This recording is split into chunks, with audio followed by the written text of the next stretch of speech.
இந்த பதிவு எதுக்காகனா, இந்த பொதுக்குழு டிவிகேல விஜய் அண்ணா ஒரு விஷயம் சொல்லியிருப்பார்ல, போட்டியே வந்து டிவிகேக்கும் டிஎம்கேக்குங்கிற மாரி. இத பத்தி பேசிட்டு இருக்கும்போது எப்படி சொல்றதுன்னா, ஃப்ரெண்டு சொன்னான் என்னன்னா, மேபி விஜயும் கமலஹாசன் மாரி இருக்கிறதுக்கான பாசிபிலிட்டிஸ் இருக்கு அப்படி சொன்னேன்.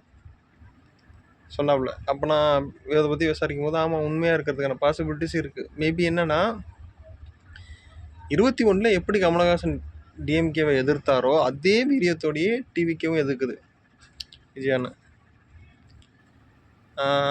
மேபி எப்படி சொல்றதுன்னா, அப்போ மட்டும் அவங்க மக்கள் நீதி மையம், சமத்துவ மக்கள் கட்சி, அமமுக ஒரு கணிசமான ஓட்டு பிரிச்சதுனால டிஎம்கே ரூலிங் பார்ட்டியா வந்துருச்சு.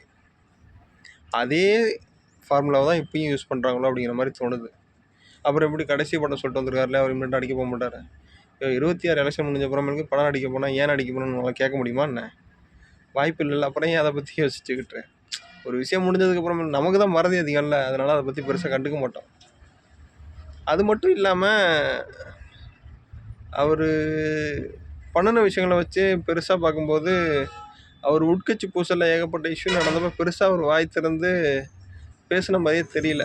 அதனால் மேம்போக்கு அரசியல் தான் பண்ணுறாருங்கிறதுனால அதுக்கான பாசிபிலிட்டிஸும் இருக்குது, இல்லாமலும் இருக்கலாம். எதுவாக இருந்தாலும் 26 முடிஞ்சப்பறம் தான் நமக்கு தெரியும்.